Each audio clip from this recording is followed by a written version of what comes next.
parlamentares, caros e caras colegas, deputados e deputadas à Assembleia. Pensemos num homem nascido em 1929. Passou a sua primeira infância na sua aldeia. Foram ensinadas as primeiras letras, mas não mais do que essas, em ditadura. Foi aprendiz de torneiro mecânico em ditadura, cresceu em ditadura. Dois filhos em ditadura, entregou a política. Foi para a capital, foi pintor de caminhões de lixo, carros de praça, foi presidente do banco, tudo em ditadura. Mas o novo e só depois de tudo isso, quando a dignidade muito longe de fora dos Estados, viu pela primeira vez muitos outros países da Europa Ocidental já era uma normalidade. Pela primeira vez. Imaginemos uma mulher nascida em 1971 e ainda hoje.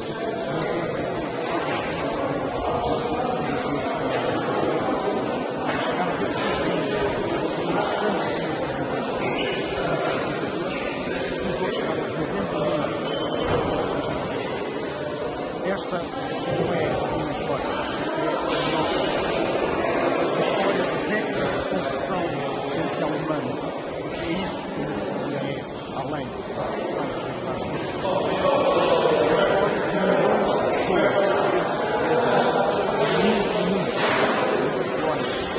Que não foram tudo aquilo por isso. E por isso, em diante, a nossa história não é só a história do não é só a história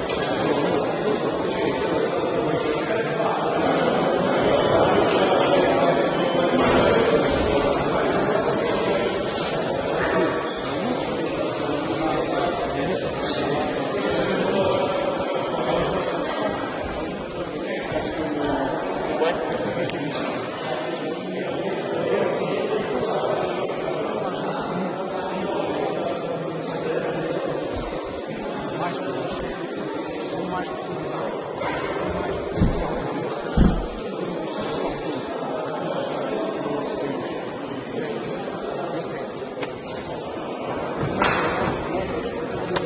A primeira coisa que milhões de pais e mães nesse país fizeram foi estudar a frente deles e a ainda hoje fazem agora a geração dos alunos, dos avós, dos avós, são mais ou menos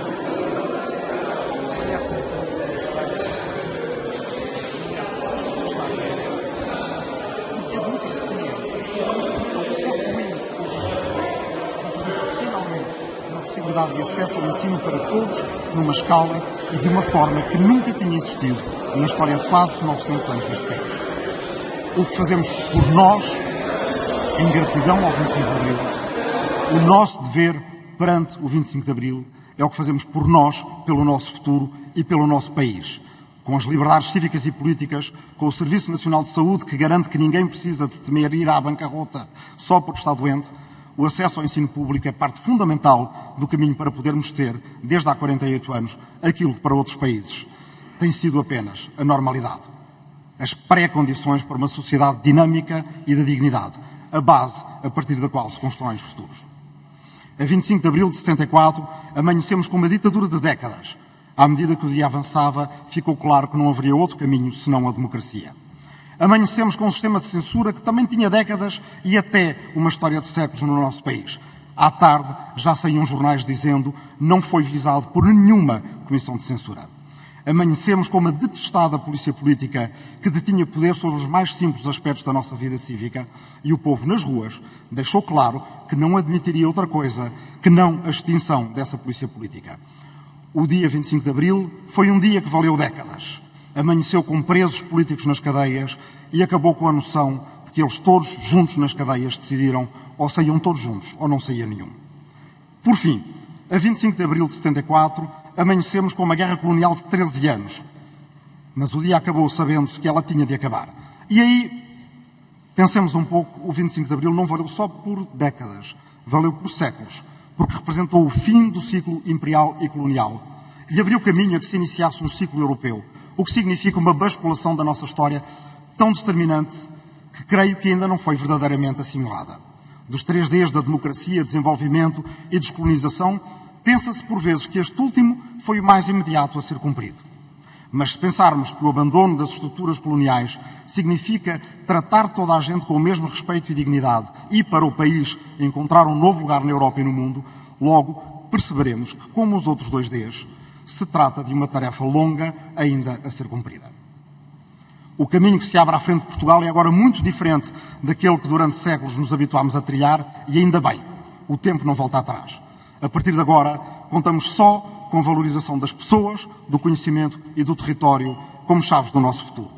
E nada é tão importante quanto aprofundar a nossa democracia, debater e escolher um novo modelo de desenvolvimento para o nosso país e levá-lo a cabo encontrando o nosso lugar no mundo de cidadania global. É isso que devemos ao 25 de Abril. Agora chegou o momento de dar de volta. A gratidão que lhe temos é o melhor penhor para o nosso futuro coletivo. Muito obrigado.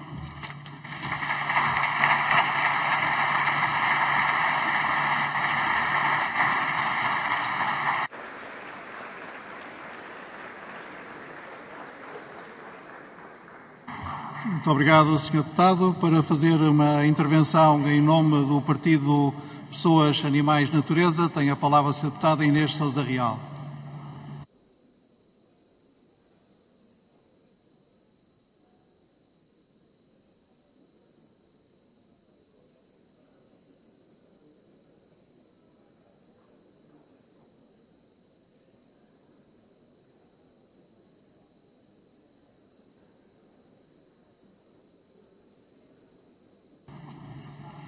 Muito obrigada, Sr. Presidente da República, Sr. Presidente da Assembleia da República, Sr. Primeiro-Ministro e demais membros do Governo, ilustres entidades, altas autoridades e distintos convidados, senhoras e senhores deputados. Depois de uma crise sanitária e socioeconómica sem precedentes, a guerra na Ucrânia veio relembrar-nos que os direitos humanos, a paz, a segurança e a democracia não podem ser dados como adquiridos. E a data que hoje assinalamos não é uma data meramente evocativa. Aliás, jamais o será. Nestes 48 anos da Revolução de Abril, podíamos falar do facto de sermos um país que vive em bancarrota climática, já que são precisos 2 planetas para suportar os níveis de produção e de consumo, mesmo quando o Sol, o vento e os oceanos podem ser a solução e atribuir um novo significado à liberdade e garantir a nossa autonomia energética a par da descarbonização da economia que o nosso país e o mundo têm de fazer. Podíamos falar de um país onde 2 milhões de pessoas vivem em pobreza energética, onde não têm dinheiro sequer para arrefecer as suas casas, onde mais de 8.000 pessoas vivem em situação de sem-abrigo, ou da dificuldade de acesso à habitação por parte dos jovens. O mesmo país que tem as mãos largas para financiar os prejuízos da banca e nada faz para impedir a perda de muitos milhares de milhões de euros para os paraísos fiscais ou para a corrupção. Podíamos falar ainda de um país que dá mais dinheiro público para o baronato da caça ou para a tortura e a crueldade das touradas do que para o combate ao abandono e aos maus tratos e a proteção e bem-estar animal. Mas hoje queremos falar-vos da desigualdade que ainda persiste. Queremos falar-vos das mulheres. Adaptando aqui as palavras da escritora bielorrussa Svetlana Alexievich, refugiada do regime de Lukashenko, homólogo de Putin, e dizer-vos que Abril ainda não tem rosto de mulher. Apesar de todos os avanços e conquistas que foram trazidos pela Revolução e que romperam com uma ditadura que acusava aquelas que, como Natália Correia ou as Três Marias, ousavam criticar a moral social reinante, Abril ainda não tem rosto de mulher, quando a cada dia mais de 50 mulheres são vítimas de violência doméstica. Quando temos um sistema e uma justiça que são marcados por um marxismo tóxico, que desculpabiliza sistematicamente o agressor, ou uma justiça lenta, em que as mulheres acabam por perder a própria vida ou por ver destruídos os seus sonhos e expectativas de vida. Abril ainda não tem rosto de mulher, quando os crimes sexuais não têm um prazo de prescrição capaz de respeitar as emoções e o tempo de cada vítima, ou quando a sua consequência são apenas multas ou penas suspensas. Abril não tem ainda rosto de mulher, quando existem no nosso país mais de 6.500 mulheres e meninas que foram vítimas de mutilação genital feminina.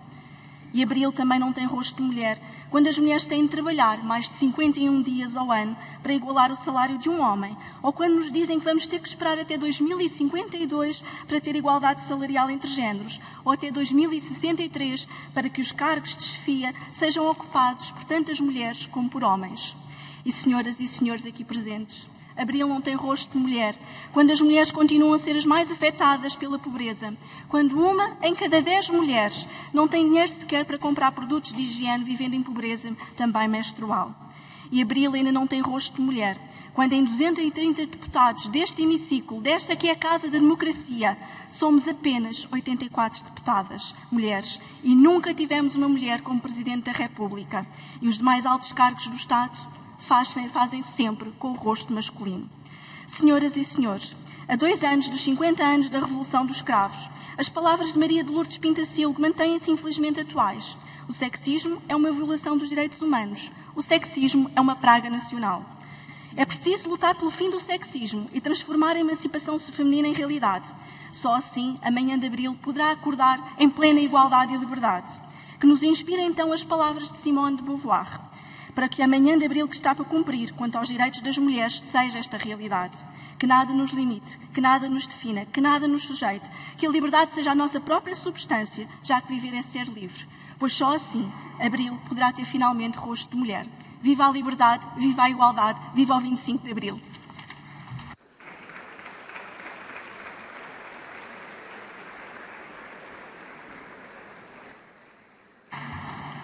Muito obrigado, Sra. Deputada. Para fazer uma intervenção em nome do Grupo Parlamentar do Bloco de Esquerda, tem a palavra o Sr. Deputado José Soeiro.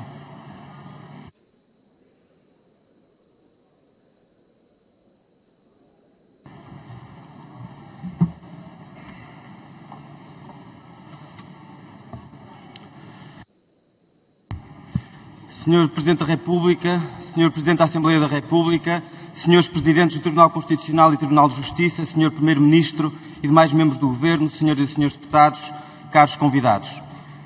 São 10 horas e 16 minutos. Às 4 da manhã, muito antes da primeira claridade do dia, já um punhado de mulheres saía da cama para vir trabalhar. Apanharam o transporte às 5 menos um quarto, chegaram às 6 à Assembleia. Quando o dia nasceu, muito antes de os nossos despertadores tocarem, já elas tinham lavado a escadaria principal, puxado o lustro com as rotativas às madeiras enceradas dos passos perdidos, esfregado as casas de banho, já elas tinham aspirado de novo as carpetes vermelhas, desinfetado as bancadas desta sala, conferido se os cravos estavam bem espetados nas esponjas verdes que não vemos. Depois de sairmos, são elas quem recolherá os papéis abandonados nas bancadas, são elas quem voltará a lavar as sanitas e a passar a esfregona no chão para as visitas da tarde. O seu trabalho só costuma ser notado quando não está feito.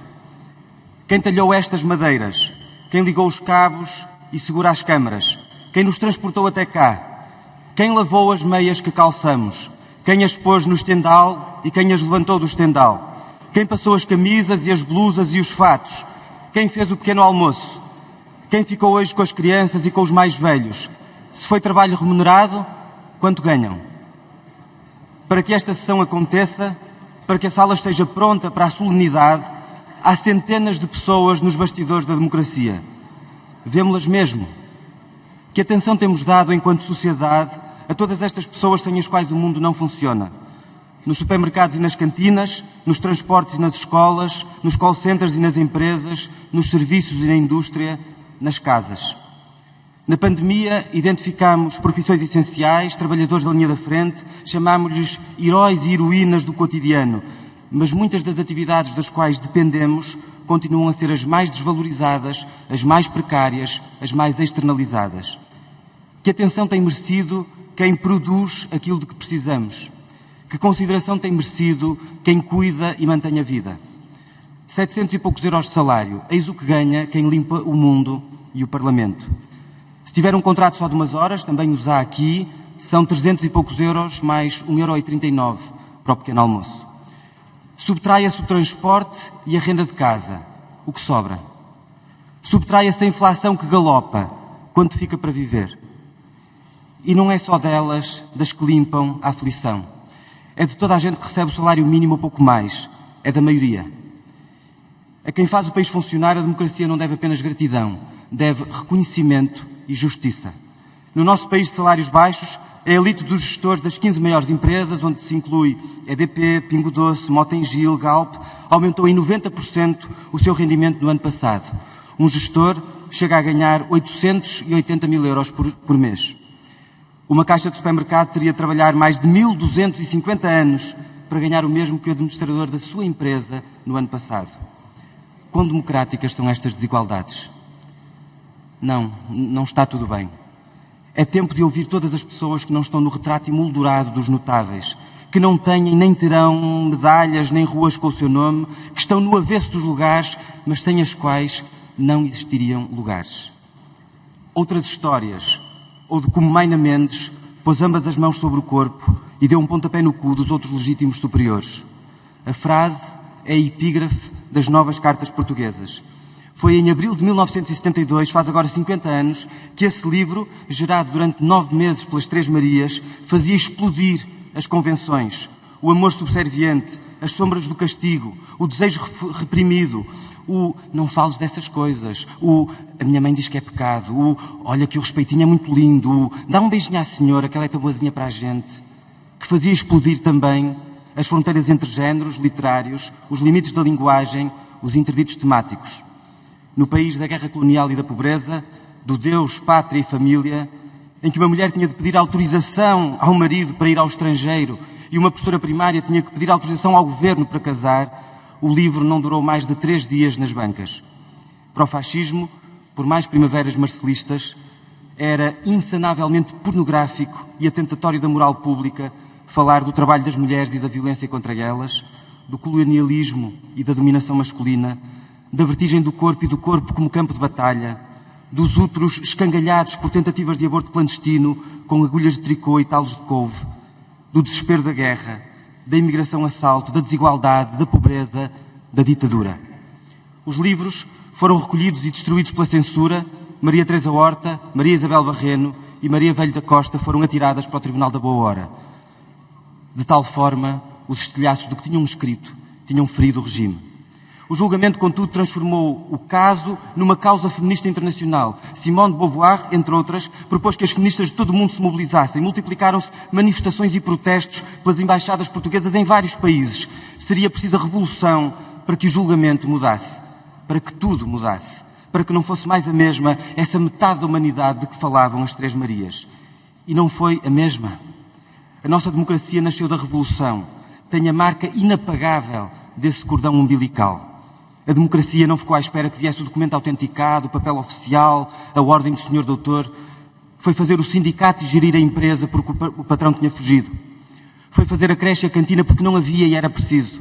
Foi trabalhar a terra e aprender as contas. Foi pôr a gente a morar nas casas abandonadas porque ter casas vazias ao abandono não era um direito e ter um teto sim. Foi passar os filmes todos que agora não eram proibidos. Foi fazer cooperativas de produção e de teatro e de cinema e até de espectadores. Foi não mais aceitar esconder, mesmo se um general da Junta de Salvação Nacional dizia que a revolução não foi feita para prostitutas e homossexuais. Foi tratar os outros por tu. Foi sair de casa ou dizer ao homem que agora as coisas mudaram, que o tempo da servidão já não é. Foi o salário mínimo, o direito à greve, foi o Serviço Nacional de Saúde, foi a Segurança Social e a Escola Pública. Fazer isso tudo, foi fazer isso tudo com as próprias mãos, foi não ficar à espera e não ficar satisfeito. Estamos em 2022 e nós não estamos satisfeitos. Não olhamos a democracia como um protocolo sem conteúdo de igualdade. Nós celebramos termos agora mais tempo de democracia do que de ditadura. Fazemos a festa na rua, mas nós não queremos ter só mais tempo de democracia, nós queremos ter mais democracia. Falta-nos ainda quase tudo. Falta Estado Social, onde já começamos a construí-lo, como na saúde, e onde não tem existido, como na habitação ou nos cuidados. Falta acabar com as hierarquias e as divisões sexuais, os padrões de colonialidade que persistem. Falta produzir e viver de outro modo. Não nos digam que o debate é entre quem quer simplesmente manter o que existe e quem quer destruir o que existe. Que triste e que pobre visão do mundo a de quem acha que o campo de possíveis da democracia se resume a sermos democratas liberais ou iliberais. Nós não aceitamos essa prisão de expectativas. A revolução não é um património a ser velado com zelo, mas um legado para iluminar as contradições do presente. A memória da revolução é um repertório de luta para ampliar o nosso imaginário e para empurrarmos hoje as fronteiras do possível contra a exploração, a destruição climática, o despotismo do mercado. Não olhamos a democracia como uma herança a ser conservada, mas como uma tarefa para o presente. O futuro não há de ser o passado, nem a perpétua repetição do presente. É agora fazer outro tempo.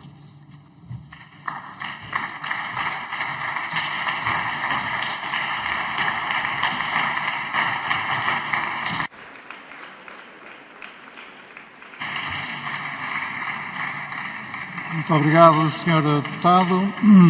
Para uma intervenção em nome do Grupo Parlamentar do Partido Comunista Português, tem a palavra a Sra. Deputada Paula Santos.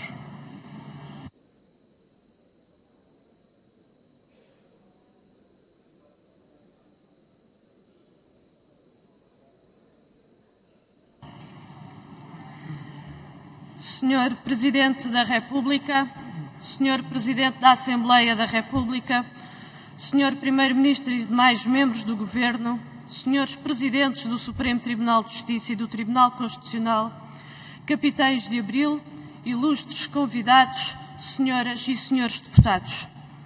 Acontecimento maior da vida e da história do povo português. A Revolução de Abril trouxe a liberdade. A liberdade de falar sem receio de ser perseguido, preso ou torturado. A liberdade de opinião, de expressão, de organização e intervenção. A Revolução de Abril derrubou a ditadura fascista, a repressão e a opressão e instaurou a liberdade e a democracia. Pôs fim à exploração e à miséria que afetava a esmagadora maioria da população e trouxe a melhoria das suas condições de vida. Pôs fim à guerra colonial e estabeleceu a paz, a libertação e a independência dos povos das ex-colónias. Foi a luta antifascista nas fábricas, nos campos, nas universidades, nas artes, nas ruas, que criou as condições para o derrubamento da ditadura e que possibilitou profundas transformações na sociedade portuguesa. Homenageamos todos os democratas e antifascistas, os homens e mulheres que, em circunstâncias extremamente difíceis, lutaram contra o fascismo. Homenageamos os militares de Abril e o movimento das Forças Armadas, a quem se juntaram as massas populares, concretizando a Revolução e as suas conquistas de grande alcance. Há quem procure branquear o que foi o fascismo. Não o permitiremos. E lembramos a natureza do regime fascista. A corrupção como política de Estado por via da fusão do poder político com o poder económico, sustentado nos monopólios e nos latifúndios. O saque dos recursos nacionais a favor daqueles interesses, a acumulação de colossais fortunas por uma meia dúzia de ricos e poderosos, enquanto para o povo era a pobreza e a miséria. A negação das liberdades, o analfabetismo, a falta de cuidados de saúde, o colonialismo, o racismo, a guerra, a discriminação das mulheres. Não deixamos que se esqueça para que nunca mais volte. Há quem procure desvirtuar o conteúdo e significado do 25 de Abril. Contra as perversões e falsificações históricas, celebramos a Revolução, que assumiu como objetivos instaurar um regime democrático, liquidar o poder dos monopólios e promover o desenvolvimento económico geral e a reforma agrária, entregando a terra a quem a trabalha, elevar o nível da vida das classes trabalhadoras e do povo em geral, democratizar o acesso à educação e à cultura, afirmar a independência nacional, libertar Portugal do imperialismo, prosseguir uma política de paz e de amizade com todos os povos. Tudo isto consagrado na Constituição, aprovada em 2 de abril de 1976, apesar dos propósitos e atentados das forças reacionárias para o impedir. Nestas quase 5 décadas, houve sempre quem não se conformasse com as conquistas de Abril e tenha procurado limitar e reduzir o seu alcance, dificultar a sua concretização e impor retrocessos num verdadeiro ajuste de contas com Abril. Em resultado da política de direita, da submissão às imposições da União Europeia e da subalternização dos interesses nacionais aos grupos económicos, as condições de vida agravam-se. O descarado aproveitamento da guerra e das sanções como pretexto para maior acumulação de lucros exige uma firme e determinada intervenção que enfrente os interesses dos grupos económicos para defender o povo e o país.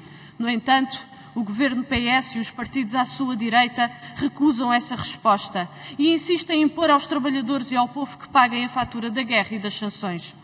A tentativa de imposição do pensamento único, o levantamento de novas censuras, a hostilização de quem livremente imita opinião divergente daquela que é ditada pela ideologia dominante, são perigosos elementos de ataque ao regime democrático e, por isso, têm como alvo os seus mais firmes defensores, os comunistas e outros democratas, visando silenciar a sua intervenção. Ouvem-se hoje por aí velhas ideias, mascaradas de modernas, com o objetivo de subverter o regime democrático e de liquidar a Constituição, submetendo-a aos dogmas liberais, em benefício dos grupos económicos e do seu domínio, atacando direitos e impondo mais exploração e empobrecimento aos trabalhadores e ao povo. O que se impõe é concretizar os direitos que a Constituição inscreve e que constituem o rumo necessário para um Portugal com futuro. As conquistas, valores e ideais de Abril são a solução para os problemas atuais e para o futuro do nosso país. A luta dos trabalhadores e do povo por melhores salários e pensões, pelo reforço dos direitos, pela proteção social, pelo Serviço Nacional de Saúde, pela escola pública, pelo direito à habitação, à cultura, aos transportes, à segurança, pela igualdade, pela proteção do ambiente, é a luta pela política alternativa, é a luta por Abril. Abril é património do povo português, mas nem todos foram obreiros na sua construção. Cabe a todos os democratas defendê-lo. Da parte do Partido Comunista Português, com o exemplo de 100 anos de luta ao serviço do povo e da pátria, contra tentativas de intimidação, reafirmamos o compromisso de hoje e de sempre contra o fascismo e a guerra, pela paz, a liberdade, a democracia, a justiça social, pelos valores de Abril na vida das crianças, dos jovens, dos trabalhadores, do povo português, com uma inabalável confiança no futuro. Ao comemorarmos Abril, evocamos a sua realização, mas, sobretudo, projetamos as suas conquistas e valores na construção de um Portugal desenvolvido, de progresso, de paz e soberano, porque Abril é mais futuro.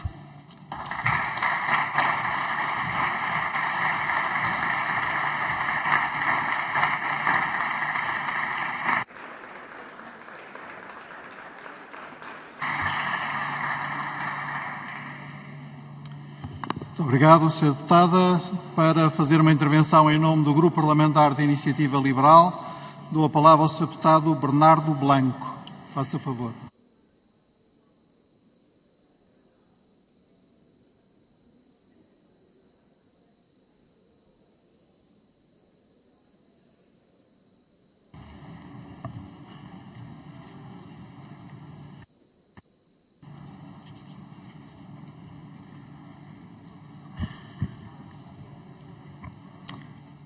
Senhor Presidente da República, Senhor Presidente da Assembleia da República, Senhor Primeiro-Ministro e os membros do Governo, excelentíssimos convidados, senhores deputados, portugueses. Silêncio. Antes do 25 de Abril tivemos quase 50 anos de silêncio. 50 anos sem uma autêntica eleição, 50 anos sem a voz livre da oposição, 50 anos sem liberdade de expressão.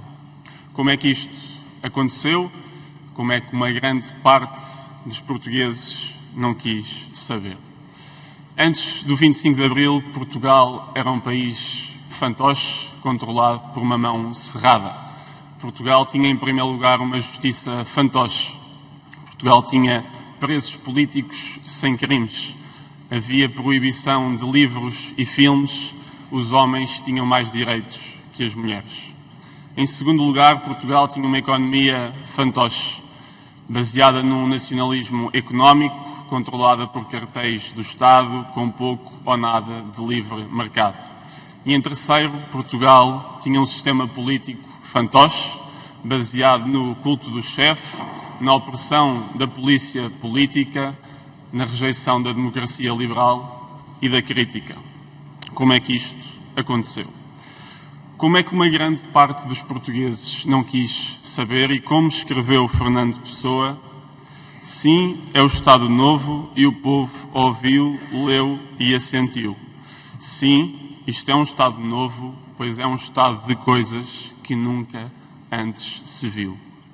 Para mim, que nasci nos anos 90 e para quem nasceu já no novo milénio, o Estado Novo é o Estado Velho. Uma realidade tão distante a nível temporal e a nível de ideal, que para mim a maior dádiva do 25 de Abril, felizmente, já não é material, mas sim espiritual.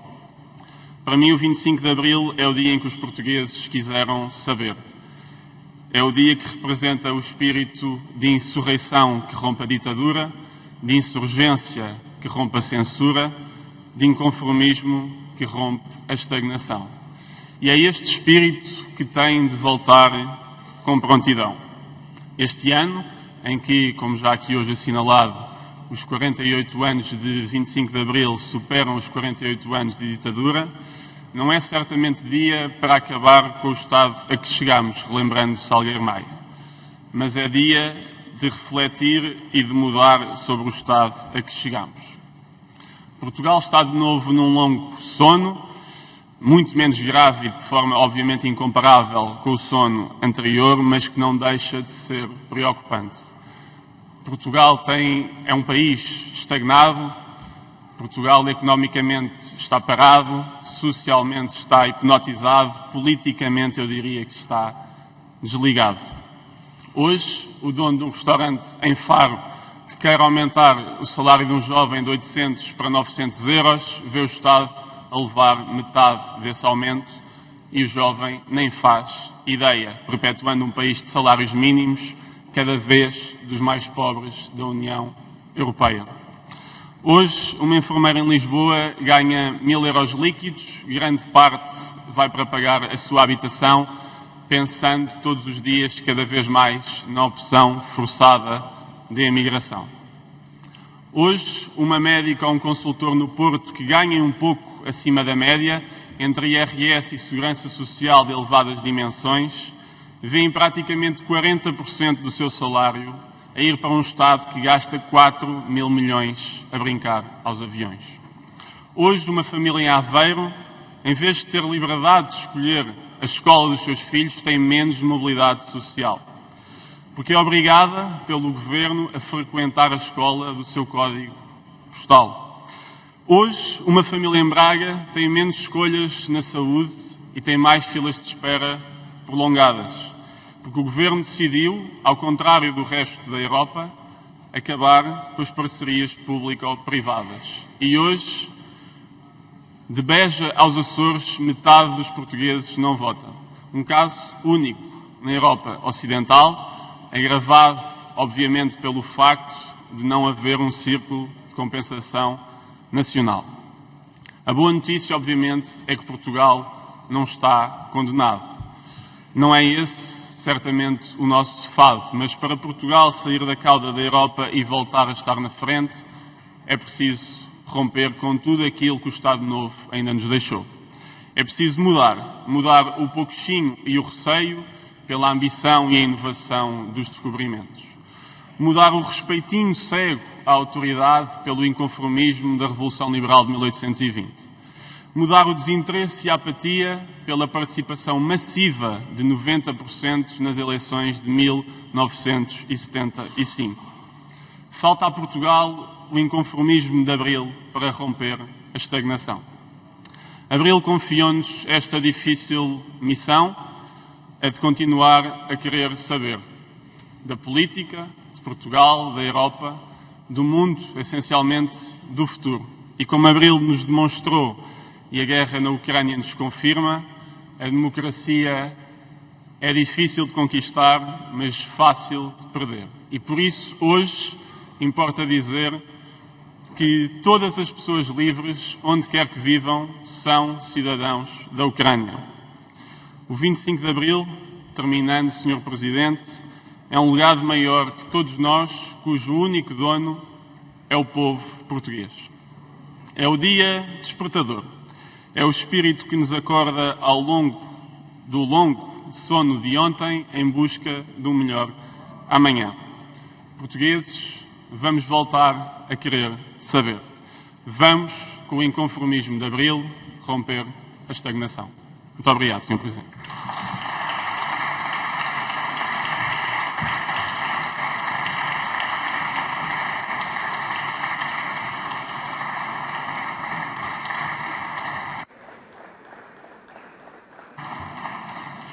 Muito obrigado, Sr. Deputado. Para uma intervenção em nome do Grupo Parlamentar do Partido Chega, tem a palavra o Sr. Deputado André Ventura.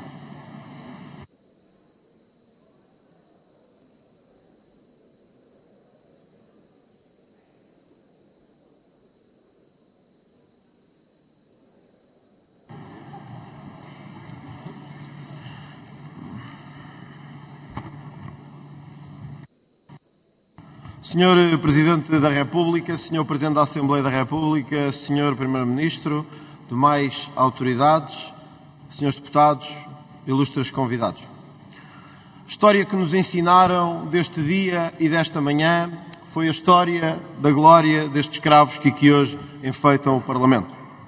A história da glorificação de uma manhã, saída de uma noite, que quis dar triunfo, liberdade e prosperidade a Portugal.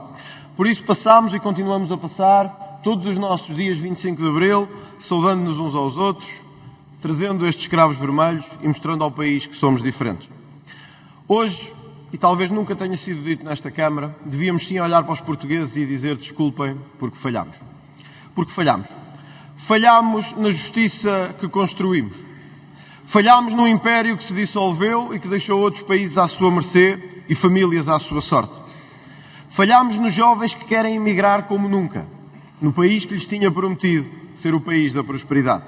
Falhámos aos pensionistas e aos reformados que têm hoje o pior poder de compra da União Europeia. Tanto falhou Abril. E estes escravos de nada valem para essas pessoas que, para ir ao supermercado, têm que usar o dinheiro da sua reforma e não um cravo vermelho para poder pagar a sua comida. Falhámos, portugueses. Nós todos que aqui estamos sentados falhámos. Falhámos na luta que devíamos ter travado por todos vós. Falhámos aos polícias, falhámos aos magistrados, falhámos aos empresários, falhámos às famílias, falhámos àqueles que olharam e disseram: deem-nos um país diferente, deem-nos essa manhã que nos prometeram, mas que Portugal não cessa de ser ultrapassado e obscurecido. Falhámos na reconciliação. E talvez, Sr. Presidente, hoje fosse o dia de dizer que, ao mesmo tempo que saudamos a liberdade, devíamos recordar, relembrar todos aqueles que foram vítimas da expropriação após o 25 de Abril de 1974, todos os retornados que vieram dos seus países e aqui encontraram um país que não lhes deu a mão e que devia ter-lhes dado a mão. Esse país que nós já não temos.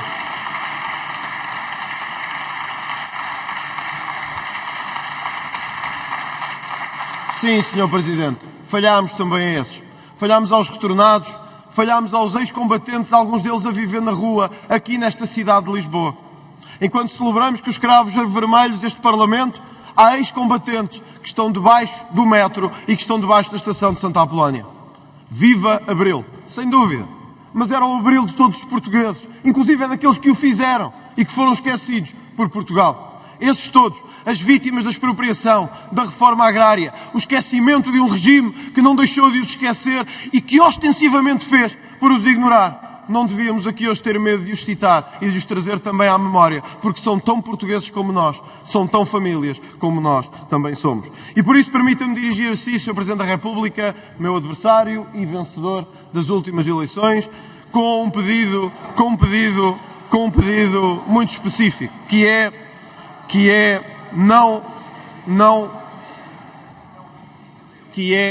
não condecore aqueles que torturaram, mataram e expropriaram em Portugal.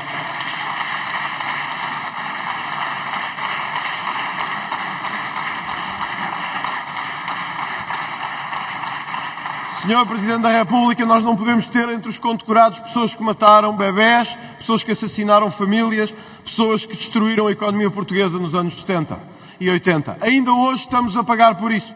E se queremos reconciliar Portugal, certamente não é a fazer deles heróis que vamos reconciliar Portugal. É a termos a capacidade de olhar a história de frente e dizer que quem cometeu atos terroristas, quem patrocinou e promoveu nacionalizações e expropriações, não pode ser um herói.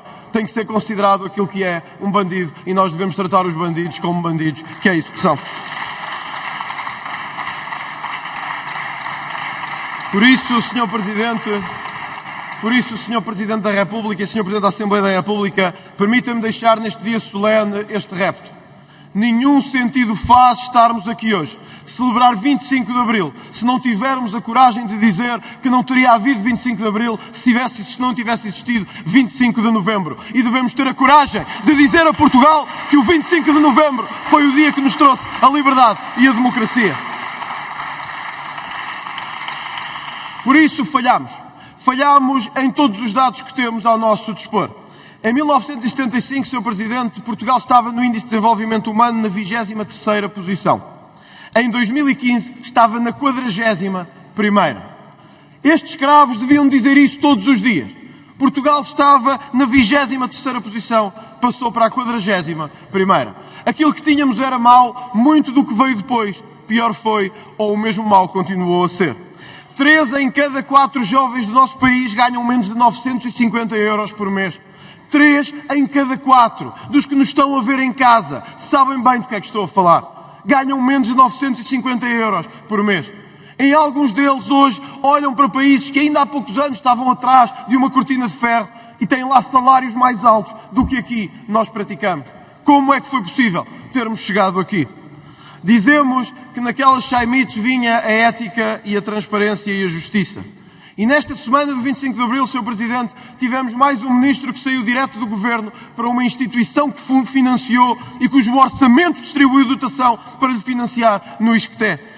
Neste mesmo ano de 25 de Abril, tanto celebramos passar mais tempo em liberdade que em ditadura, um ex-banqueiro corrupto recusa a ser julgado porque tem Alzheimer, mas está de férias na Sardenha, ao momento em que muitas dessas sessões aqui se realizaram. Sim, Sr. Presidente, ao mesmo tempo que celebramos 25 de Abril, há políticos presos a receber subvenções vitalícias e há pensionistas a receber 200 euros por mês, todos os meses. Se isto é Abril, nós não quereríamos este Abril e preferíamos outro, porque é as pessoas em primeiro lugar e os portugueses em primeiro lugar a quem temos que dar memória.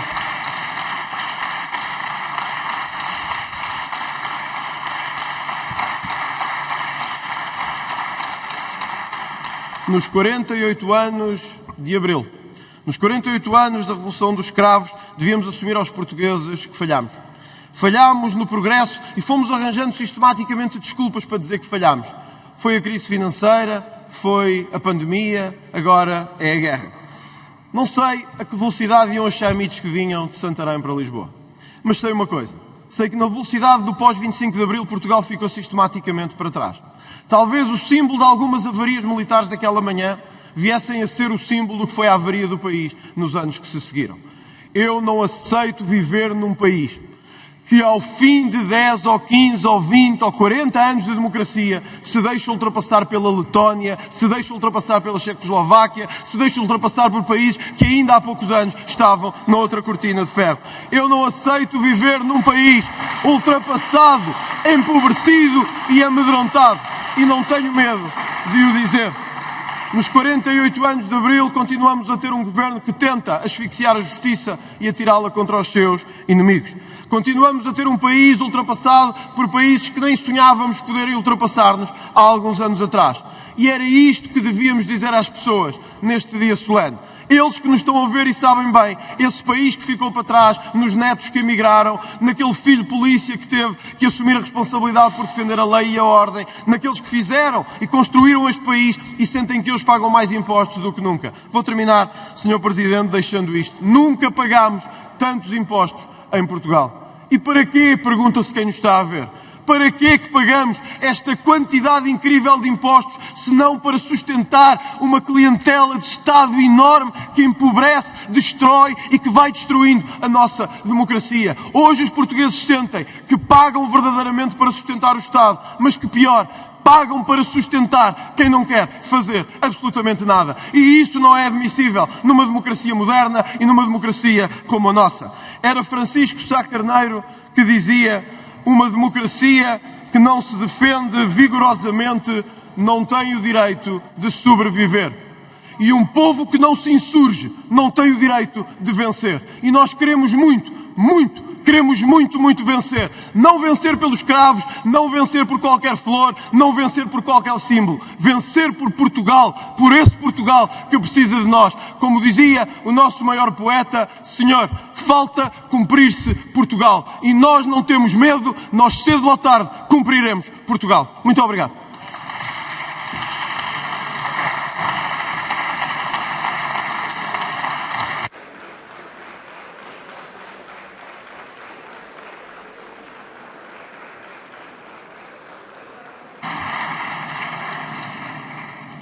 Para uma intervenção em nome do Grupo Parlamentar do Partido Social Democrata, tem a palavra o Sr. Deputado Rui Rio.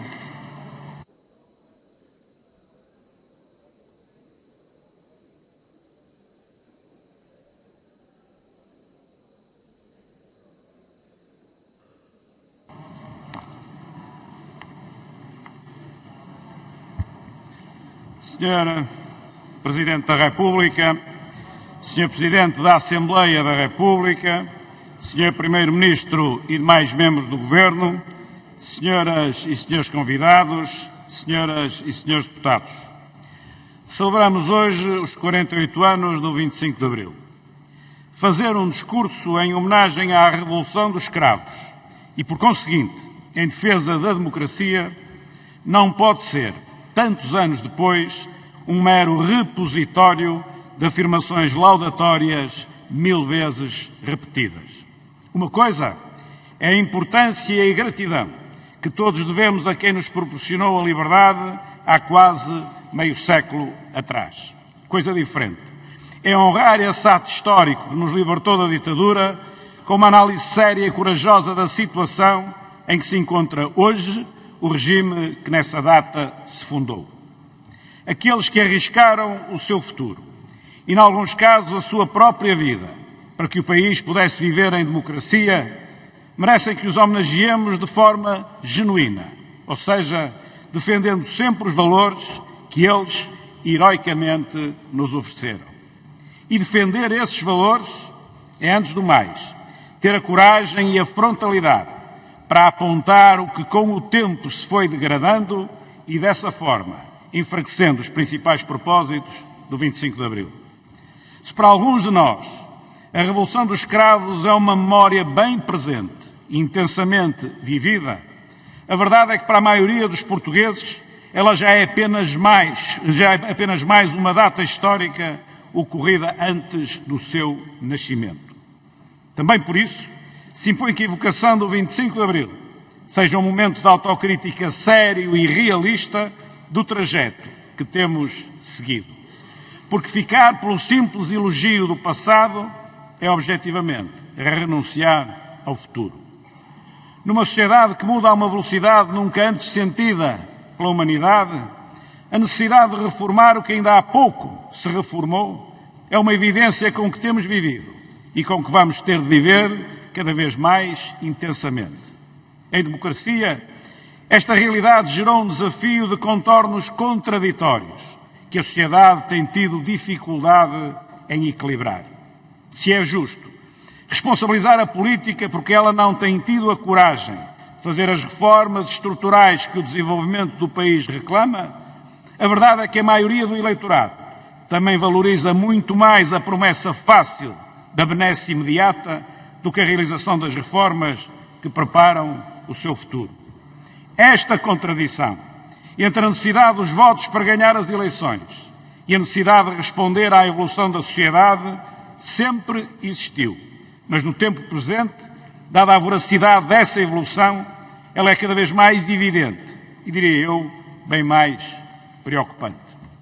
Ela é uma das principais razões para o descrédito em que a vida pública tem caído, porque o eleitorado que hoje escolhe o caminho mais fácil é o povo, que amanhã se queixará da ineficácia da governação que escolheu.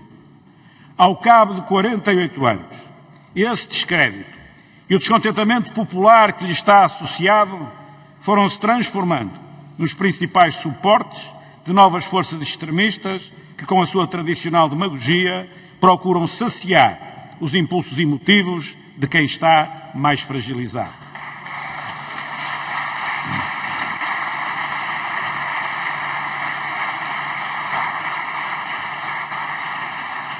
A solução para travar o crescimento dos extremismos não são absurdos cordões sanitários, nem é a desqualificação do voto de quem neles aposta. A solução está em nós próprios. A solução está em enfrentar a realidade sem cobardia nem hipocrisia. Está em reformar, ou diria melhor, em romper com o que há muito está enquistado e ao serviço de interesses setoriais ou de grupo. Romper com tudo aquilo que não funciona de acordo com a lógica do interesse coletivo, mas sim em função do setor ou da corporação a quem o imobilismo aproveita. É este o primeiro motivo que estrangula o desenvolvimento do nosso país e alimenta o desencanto que hoje existe. A alteração do sistema eleitoral, a revisão constitucional, a reforma da justiça, a descentralização, a lei dos partidos políticos e a sua lógica de funcionamento, ou uma reforma do Estado que fomente a qualidade e a produtividade dos serviços públicos e permita a redução dos impostos, são tudo exemplos de matérias que carecem de adequação aos tempos que vivemos. Mas também uma atitude política de firme combate à corrupção e, fundamentalmente, ao tráfico de influências, de real autonomia face à atual lógica de funcionamento da comunicação social, de renúncia à política e espetáculo e de reforço da verdade e da competência, de coragem para ser mais forte com os fortes do que com os fracos e, principalmente, de genuinidade e coerência entre as palavras e os atos. São tudo formas de estar que, se forem corrigidas no sentido certo, ajudarão seguramente à credibilização da vida pública e ao renascer da esperança que o 25 de Abril nos trouxe, mas que o tempo e os homens têm deixado enfraquecer.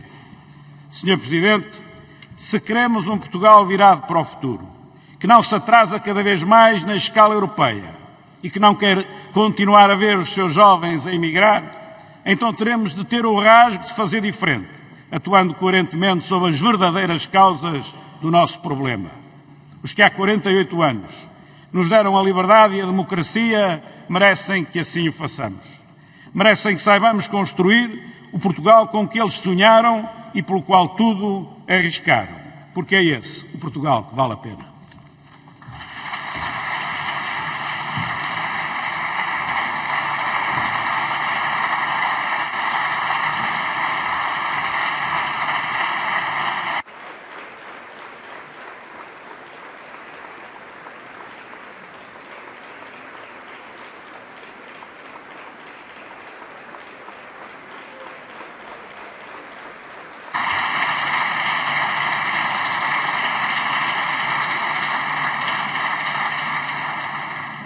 Muito obrigado, Sr. Deputado. Para uma intervenção em nome do Grupo Parlamentar do Partido Socialista, dou a palavra ao Sr. Deputado Pedro Delgado Alves.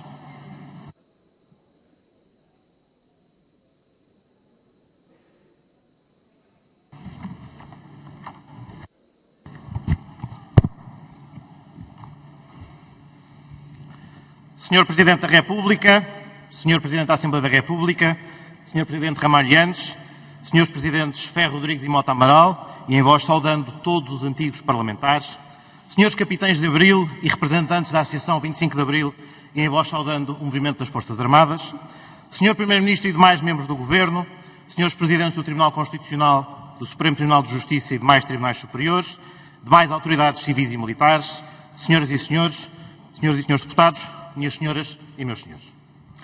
Comemorar o 25 de Abril é, em primeiro lugar, honrar a memória dos que resistiram, sofreram e tombaram para que a liberdade fosse possível. No ano em que os dias da democracia superam o número de dias em ditadura, deu-se a coincidência dessa data ocorrer a 24 de março, dia da revolta estudantil que mobilizou a juventude contra quem a privava do seu futuro.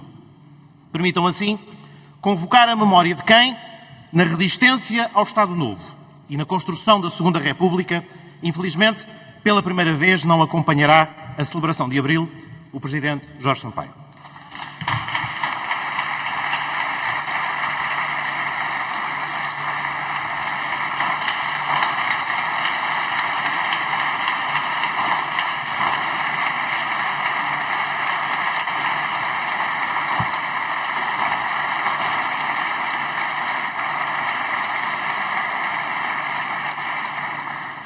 Sampaio demonstrou, nesse 24 de março de 1962, que já era um homem livre antes da liberdade reiar, nunca se vergando perante a opressão e a injustiça, não tendo medo de arriscar quando o que se arriscava era a vida e o futuro. Desde esses dias, com os colegas na Alameda da Universidade, perante a arbitrariedade dos tribunais plenários que enfrentou e na sua vida de incansável construtor da democracia, como tribuno nesta Assembleia, como autarca no poder local ou na Presidência da República, Jorge Sampaio junta-se aos eternos que tanta falta nos fazem para recordar que o respeito, a cordialidade, a convivialidade são essenciais à democracia. É através da memória de Jorge Sampaio que hoje me permito homenagear todos aqueles que desde a década de 20 do século XX, republicanos, anarquistas, comunistas, socialistas, monárquicos, liberais e democratas de outras extrações mantiveram acesa a chama da esperança de um Portugal livre, desamordaçado, enfim, como Mário Soares exigiu e ajudou a concretizar. Sr. Presidente da República, Sr. Presidente da Assembleia da República, Senhoras e Senhores Deputados, comemorar Abril é também honrar os que na madrugada decisiva quebraram os grilhões que prendiam os seus concidadãos, dando às gerações vindouras o direito de nascerem homens e mulheres livres. Para o agradecimento que lhes é devido, serão sempre escassos os gestos e as palavras, incapazes que são de os abraçar a todos e a dimensão singular do seu gesto libertador, não apenas de um, mas de vários países. Na Associação de 25 de Abril, presente entre nós e no espírito de todos os que hoje celebram a liberdade, curvamos-nos uma vez mais em gratidão. Todavia, honrar Abril é também não esquecer que as contradições e tensões que então se enfrentaram e arriscaram fraturar o país durante o processo revolucionário foram superadas pelos decisores de então, ninguém excluindo, todos conquistando para a democracia, sarando as feridas e privilegiando aquilo que nos une e que a todos orgulha. Não erremos hoje, fora de tempo, onde Soares, Sá Carneiro, Cunhal, Freitas do Amaral, Melo Antunes e Ramalhianes não falharam.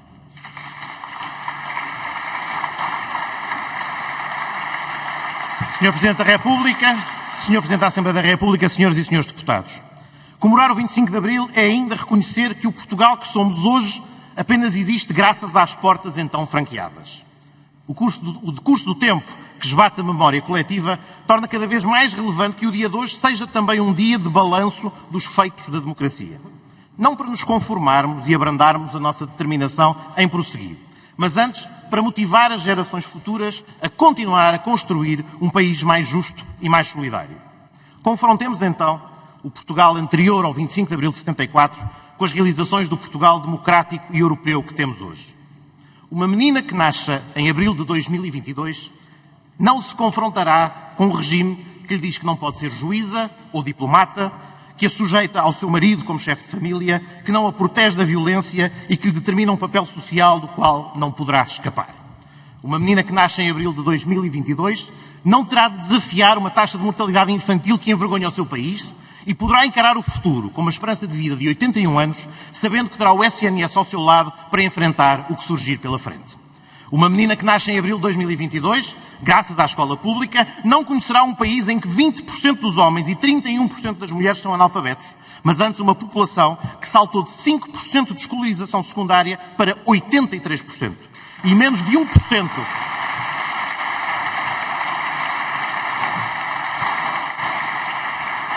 E de menos de 1% da população entre 30 e 34 anos com ensino superior para mais de 50%.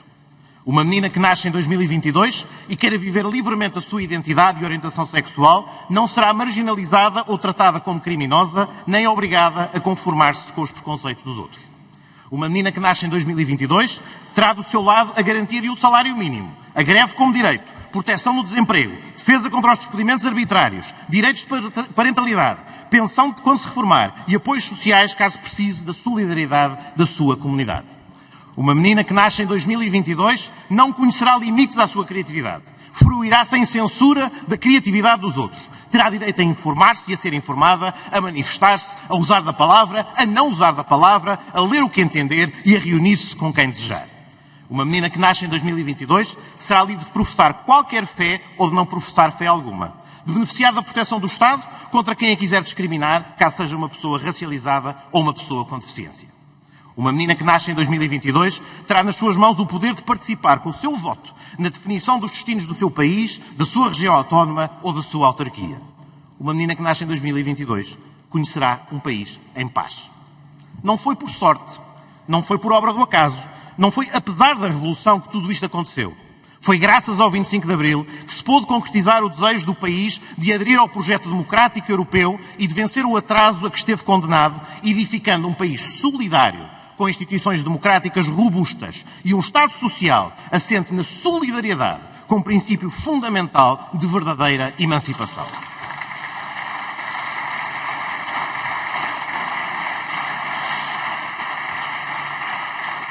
Sozinhos e de costas voltadas entre nós e de forma individualista, não teríamos percorrido tantas décadas em tão poucos anos.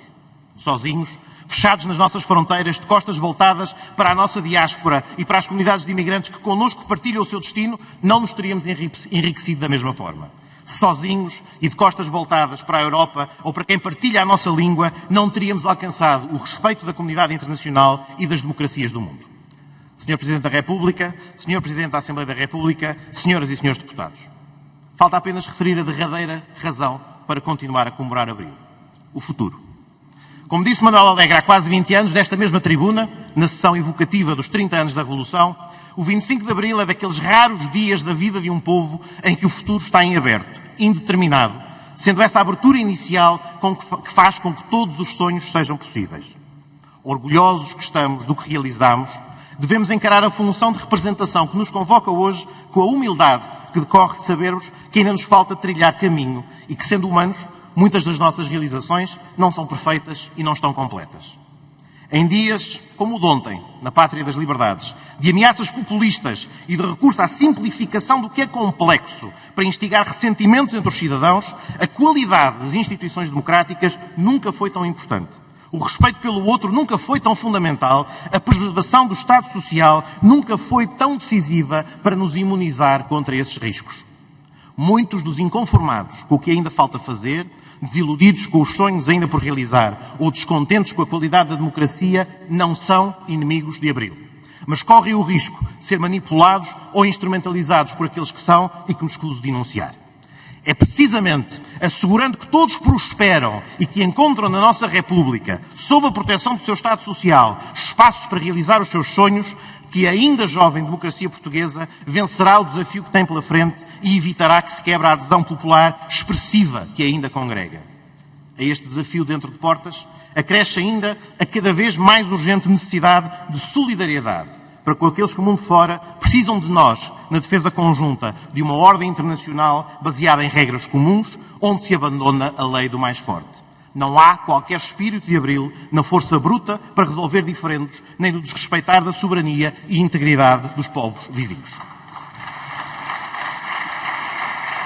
Sr. Presidente da República, Sr. Presidente da Assembleia da República, Senhoras e Senhores Deputados, assinalando-se este ano os 200 anos da primeira Constituição Portuguesa e da instituição parlamentar, convoquemos essa inspiração quanto ao papel que a Assembleia da República pode desempenhar, dando voz a todos os portugueses, sem exclusões, afirmando-se como garante das liberdades fundamentais, projetando os valores de Abril e provando a superioridade do modelo democrático e de inclusão. Divergindo sem atacar, discordando sem desrespeitar, criticando sem fulanizar. As primeiras palavras do nosso atual texto constitucional, que curiosamente começa com o 25 de Abril e termina também com o 25 de Abril de 76, data de entrada em vigor da Constituição, são precisamente as que enunciam com clareza a centralidade da data libertadora e devem continuar a federar sem qualquer hesitação todos os democratas e todos os que defendem os direitos e liberdades fundamentais. A 25 de abril de 1974, o movimento das Forças Armadas, coroando a longa resistência do povo português e interpretando os seus sentimentos profundos, derrubou o regime fascista.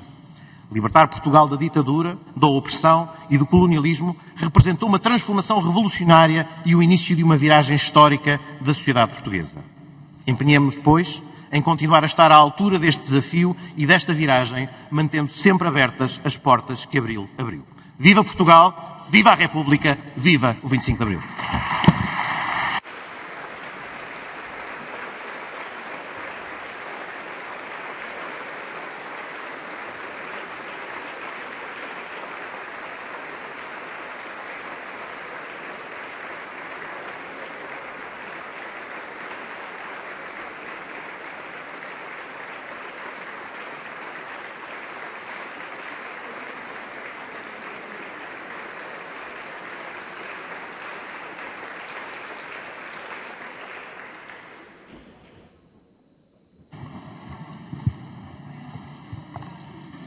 Sr. Presidente da República, Sr. Primeiro-Ministro e demais membros do Governo, Srs. Presidentes dos Tribunais Superiores, autoridades civis, militares e religiosas, Sr. Núncio Apostólico em representação do Corpo Diplomático, ilustres convidadas e convidados, caras e caros concidadãos, Senhoras e Senhores Deputados, capitães de Abril. A celebração do 48º aniversário do 25 de Abril ocorre num contexto europeu e internacional particularmente dramático. A guerra desencadeada pela Rússia contra a Ucrânia constitui a mais grave ameaça em décadas à segurança europeia e à paz mundial. No seu posicionamento nacional e no quadro das organizações a que pertence, designadamente a União Europeia, as Nações Unidas e a NATO, Portugal tem pugnado pela condenação do regime agressor e o apoio à nação agredida e pela exigência de que o agressor cesse as hostilidades de forma que se possa salvar vidas e reconduzir o diferendo ao plano político-diplomático onde se concerte solução duradoura. Desejamos o melhor sucesso às diligências que esta semana realiza para o efeito o Secretário-Geral das Nações Unidas.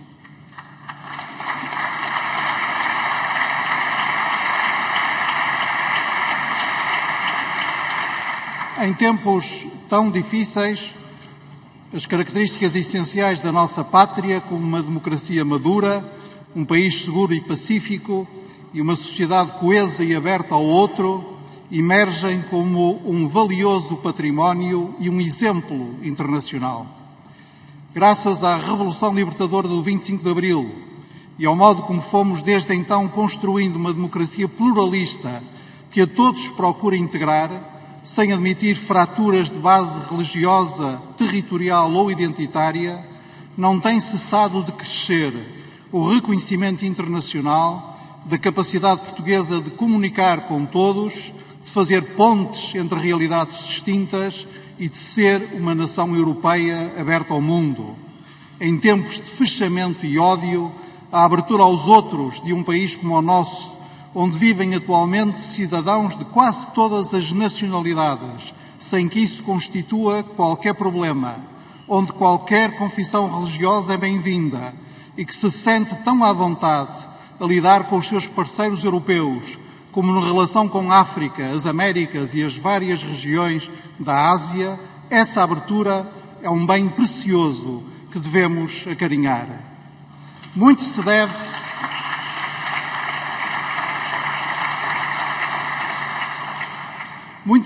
às instituições e agentes políticos do regime democrático, mas vai mais fundo, pois tem raízes na experiência multissecular dos portugueses e, em particular, na vivência da imigração. Como dizia o meu mestre Vitorino Magalhães Godinho, a imigração é, desde o século XV, uma constante estrutural da nossa história.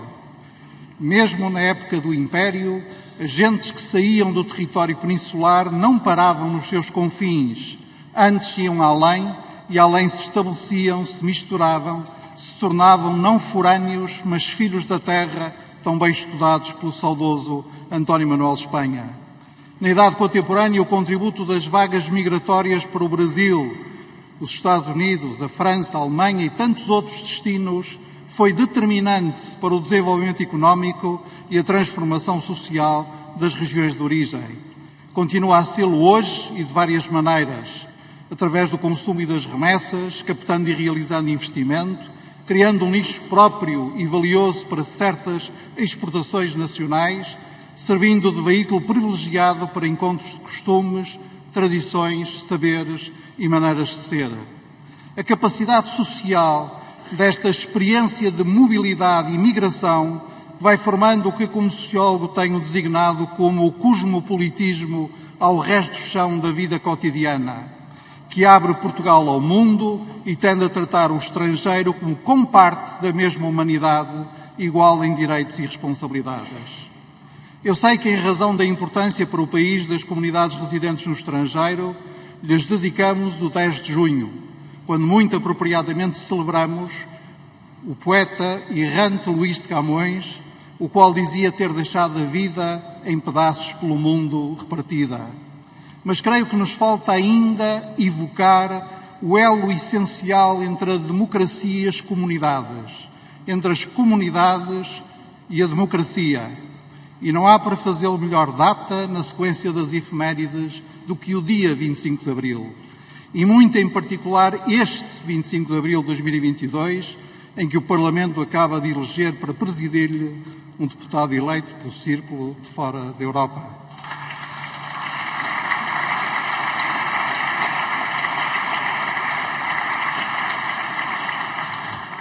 É muito o que a democracia deve às comunidades, no reconhecimento internacional de que gozamos como o país pacífico, seguro, humanista e cosmopolita.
Sr. Presidente, senhoras e senhores, dizia que é muito o que devemos às comunidades no reconhecimento internacional de que gozamos como o país seguro, humanista e cosmopolita.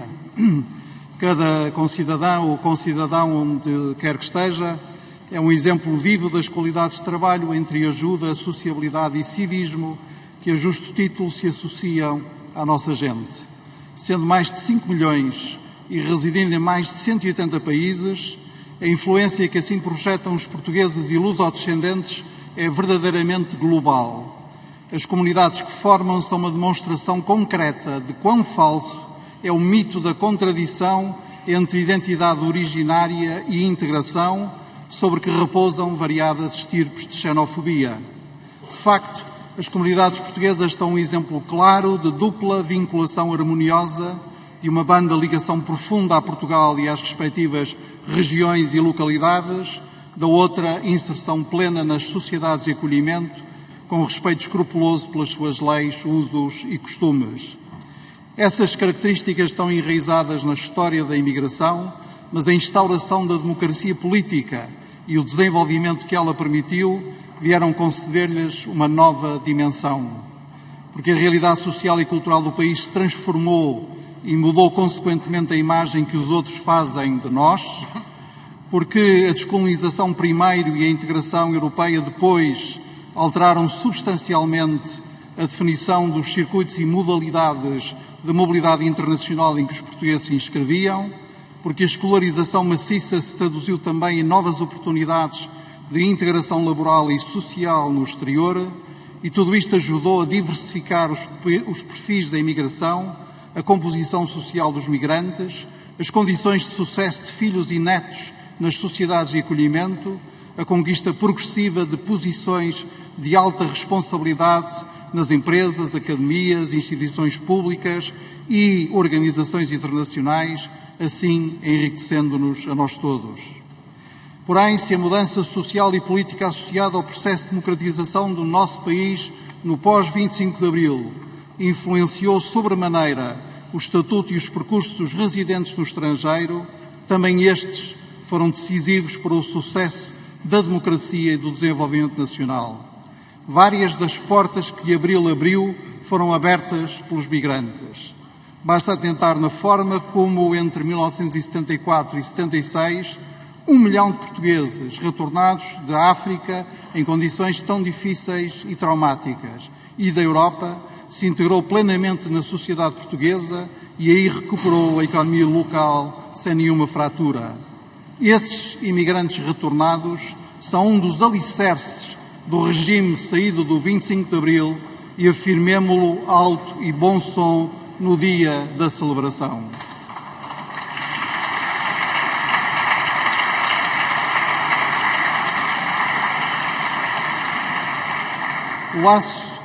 O laço entre comunidades e democracia não seria, contudo, o que é sem a viragem que a Revolução dos Cravos operou na política pública para os portugueses vivendo no estrangeiro. A viragem começou logo em 1965 com a criação da Secretaria de Estado de Imigração, posta ainda no Ministério do Trabalho, prosseguiu 5 anos transatos com a criação da Secretaria de Estado das Comunidades e, de seguida, diferentes governos foram aperfeiçoando as medidas até erguerem uma verdadeira política para a diáspora. Ora, só há uma palavra para nomear o fundamento desta política, a palavra democrática por excelência, a palavra cidadania. A consagração pela Constituição de 1976 da igualdade de direitos dos compatriotas residentes no exterior e as respectivas consequências, a institucionalização do ensino português no estrangeiro, o apoio ao associativismo, o nascimento do Conselho das Comunidades Portuguesas, a extensão da nacionalidade originária aos lusodescendentes, são uma trave mestra do nosso regime democrático e, insisto, não devemos ter pejo em dizê-lo. A expressão mais alta é a participação cívica e eleitoral. A criação dos círculos de imigração para a Assembleia da República e o alargamento do direito de voto às eleições presidenciais e europeias foram passos fundamentais para que a nossa democracia fosse de todos nós. A última barreira foi quebrada em 2018, quando neste Parlamento, por unanimidade, o recenseamento automático foi expandido aos portadores de cartão de cidadão com morada no estrangeiro, fazendo de 1.600.000 deles eleitores de pleno direito. O efeito não demorou. O número dos que votaram nos chamados ciclos da imigração nas eleições de 30 de janeiro foi 6 vezes superior ao que se registar em 2015 e vai continuar a aumentar, assim nos aproximando da ambição de qualquer democracia, que é tratar por igual todas as pessoas como cidadãos, quer dizer, sujeitos do seu destino. O que até agora carreguei já seria razão bastante para louvar as comunidades residentes do estrangeiro. Mas permiti, senhoras e senhores deputados, que vá mais longe para justificar trazê-las a terreiro no dia em que precisamente valorizo a imagem de Portugal no mundo como fazedor e atravessador de pontes. Nos últimos anos, primeiro, digamos que a medo por via de casos isolados, depois, gradualmente, numa corrente, os lusodescendentes vão alcançando funções de responsabilidade nos municípios, regiões e estados de que são habitantes. Vão ocupando postos dirigentes nas administrações públicas, nos sistemas de justiça, na organização de escolas e universidades. Vão se tornando vereadores, presidentes de câmaras municipais, membros de assembleias estaduais, deputados a parlamentos e congressos nacionais, membros de governos. O número dos que chamamos, e bem, luso-eleitos é já hoje da ordem das centenas, e as redes que vão formando, juntamente com os estudantes e profissionais pós-graduados de câmaras de comércio, de conselheiros das comunidades, constituem um capital preciosíssimo de que o país dispõe para alavancar e projetar a sua influência no mundo, essa influência cuja natureza benfazeja eles, agindo, demonstram cotidianamente. A democracia que agora celebramos alimenta-se também desta seiva, a participação cívica e política dos portugueses residentes no estrangeiro, nos assuntos públicos, quer da sua pátria portuguesa, quer da pátria de acolhimento. Falo de todos eles, dos ilustres imigrantes que hoje nos dignificam à frente das Nações Unidas e outras organizações internacionais, no mundo económico e profissional, nas artes, na igreja, no desporto, no voluntariado. E falo, sobretudo, daqueles em cujos ombros estes repousam, e são os milhões de homens e mulheres comuns que partiram em busca de uma vida um pouco menos difícil e de que também falam os romances de Camilo, Ferreira de Castro, Olga Gonçalves, Dulce Maria Cardoso ou o cinema de Miguel Gomes e Rubén Alves. Ao contrário da ditadura, a democracia não esconde os problemas. As tarefas que hoje temos são várias, como estancar a sangria de muitos dos nossos jovens mais qualificados, como apoiar o seu regresso a Portugal, como servir melhor as comunidades no estrangeiro. Mas compreender que estas comunidades são parte indispensável da nação que formamos, um recurso essencial para a nossa influência no mundo e um exemplo vivo de que identidade e integração, multiculturalidade e coesão são polos que se complementem e não opostos que se diladiem, compreendê-lo é a melhor maneira de enfrentar os problemas. Os problemas dos portugueses, de novo às voltas com as consequências económicas da guerra, e os problemas do mundo carente de mais pessoas como nós, amigas da paz. Foi o 25 de Abril que investiu os portugueses residentes no estrangeiro como cidadãos portugueses de corpo inteiro. Merecem, pois, ser finalmente tema principal do discurso de um Presidente do Parlamento na sessão solene comemorativa da nossa libertação.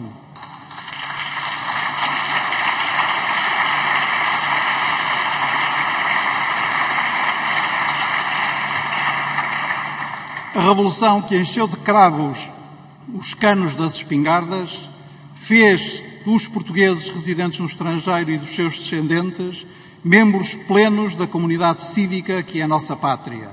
E assim Portugal alargou horizontes e fortaleceu-se no seu papel mais frutífero no concerto das nações, como berço e casa de gente a seu modo cosmopolita, pacífica, humanista, solidária, aberta aos outros, calcorreando pelo mundo e em todo lado derrubando muros e erguendo pontes. Também por isso, Capitães de Abril, por terdes iniciado um movimento que permitiu a Portugal construir uma democracia onde cabem todos os portugueses, independentemente do lugar onde nasçam ou residam, Capitães de Abril, muito obrigado. Do fundo do coração, muito obrigado.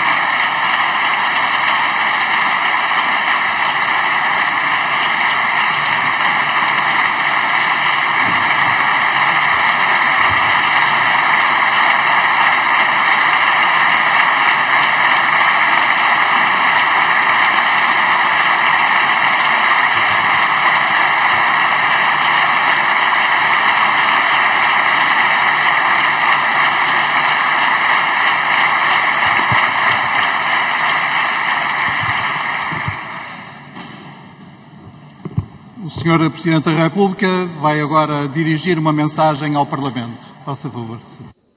Sr.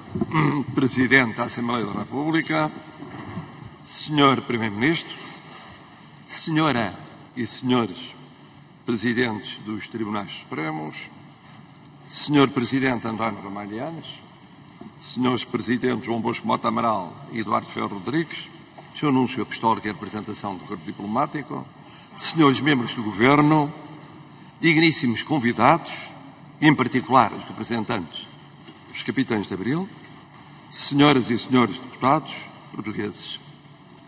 Saúdo com elevada consideração pessoal e solidariedade institucional Vossa Excelência, Sr. Presidente, e na pessoa de Vossa Excelência, as Senhoras Deputadas e os Senhores Deputados, na primeira vez em que uso a palavra perante a Assembleia da República depois da eleição de janeiro último. Formulo calorosos votos dos maiores sucessos a bem de Portugal, que o mesmo é dizer de todos os portugueses. E permitam-me que eu aqui evoque, também com muita saudade, quem nos acompanhou 25 de Abril após 25 de Abril, com a constante militância cívica que pautou a sua vida por Portugal, o Presidente Jorge Sampaio.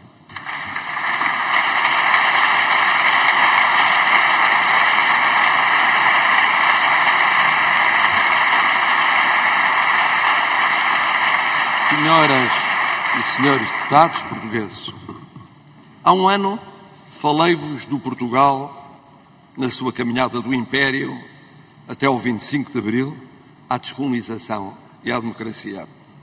E nunca é demais evocar e agradecer o gesto refundador dos Capitães de Abril. Pense o que se pensar sobre o que foram antes e depois desse gesto, ele foi único, singular e decisivo. Sem ele não haveria hoje uma Assembleia da República livre, com vozes livres. Não há como esquecê-lo na escrita ou na reescrita da história. Hoje falo do que vem de muito antes de Abril. Vem do começo de Portugal.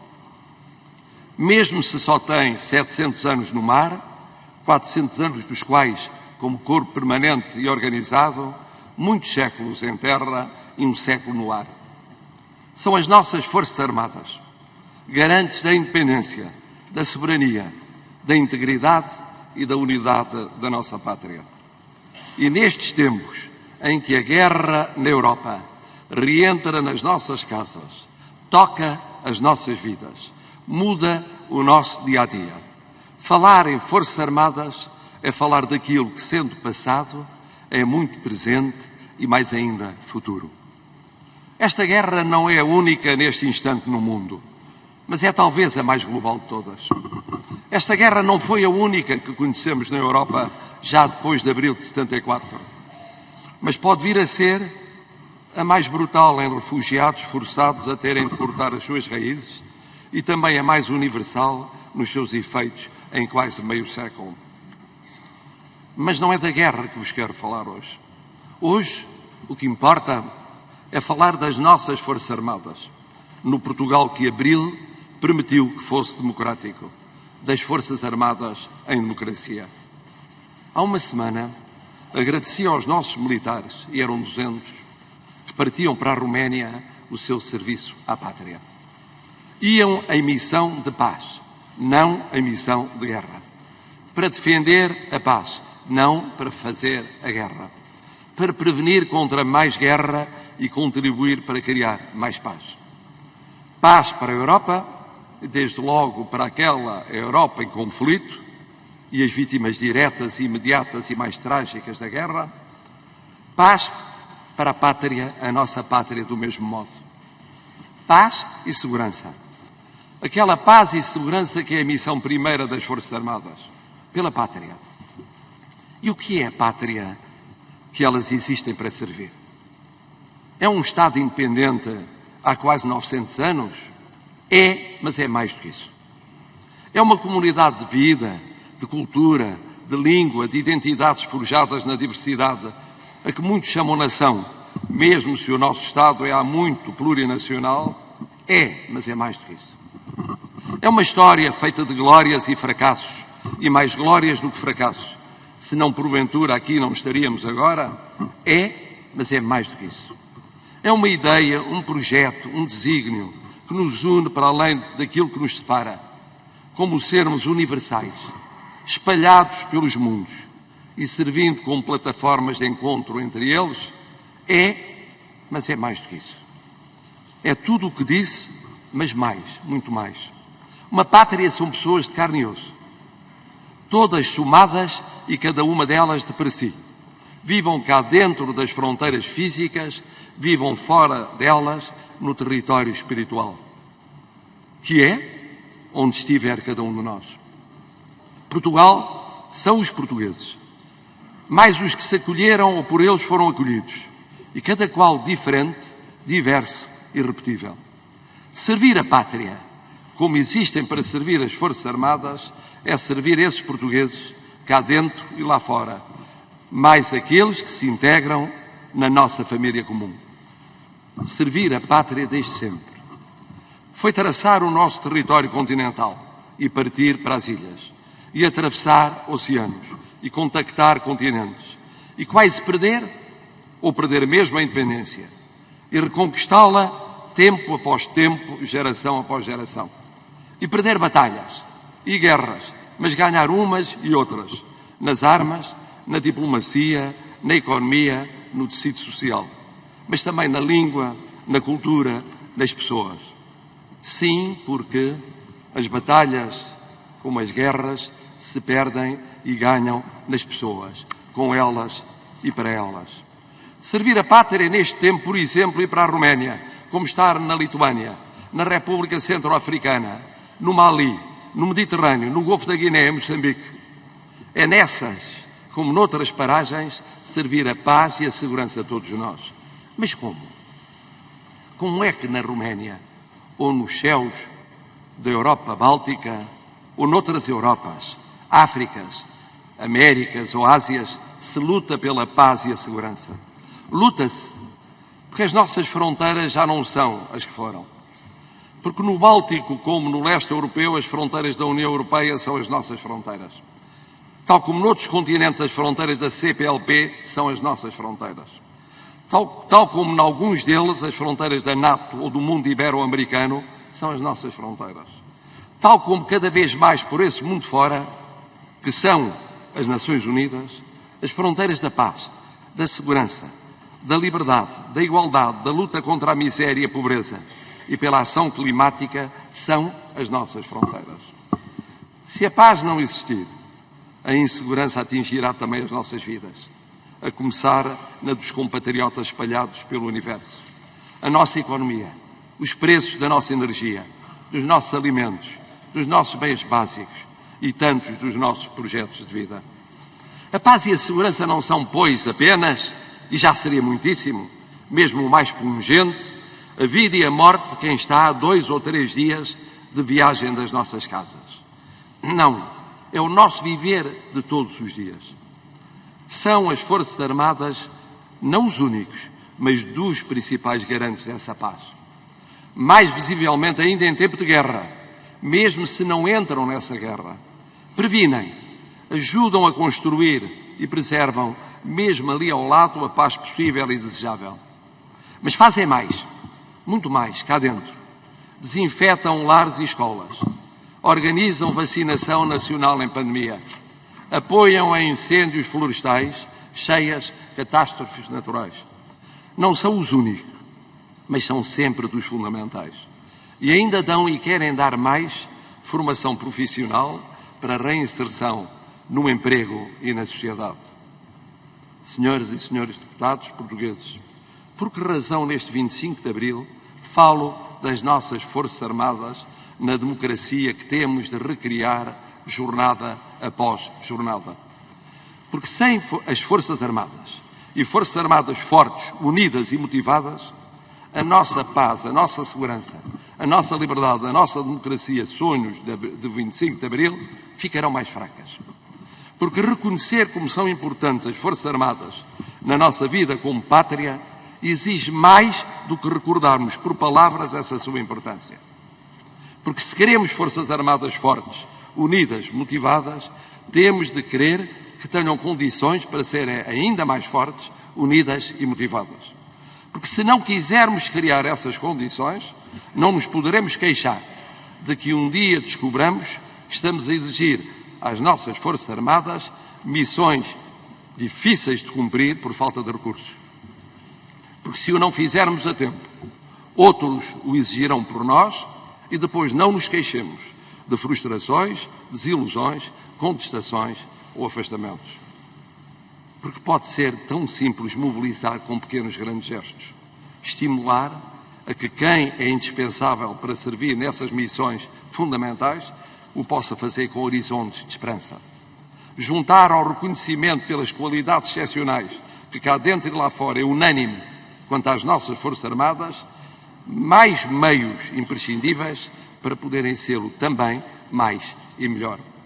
E fazer isto não é ser-se de direita ou de esquerda, conservador ou progressista, moderado ou radical. É ser-se pura e simplesmente patriota, em liberdade e democracia. E fazer isto não é só tarefa de um presidente, de um parlamento, de um governo. Requer um consenso nacional continuado e efetivo acerca das Forças Armadas como pilar crucial da nossa vida coletiva.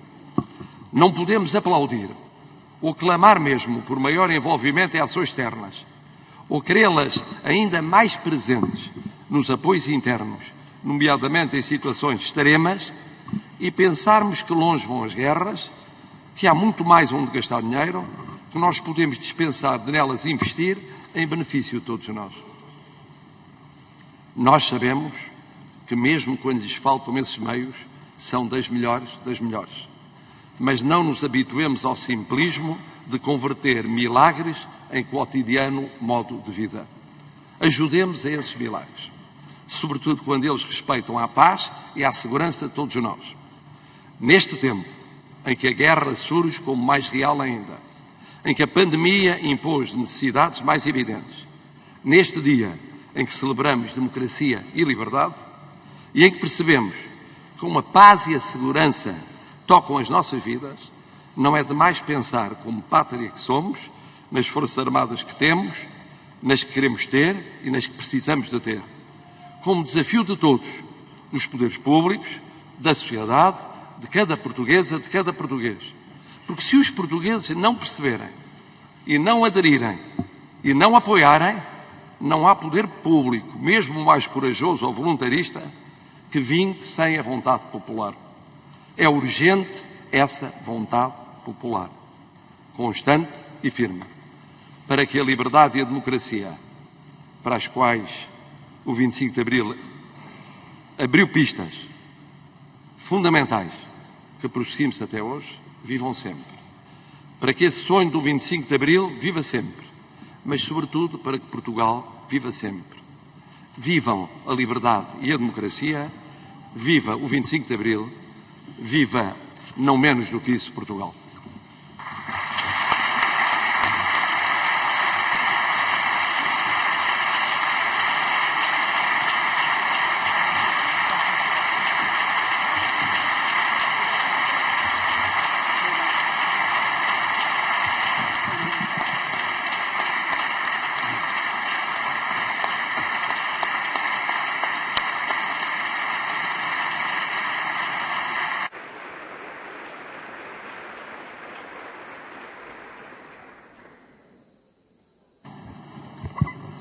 Senhoras e senhores deputados, está encerrada a sessão, vai ser entoado o hino nacional.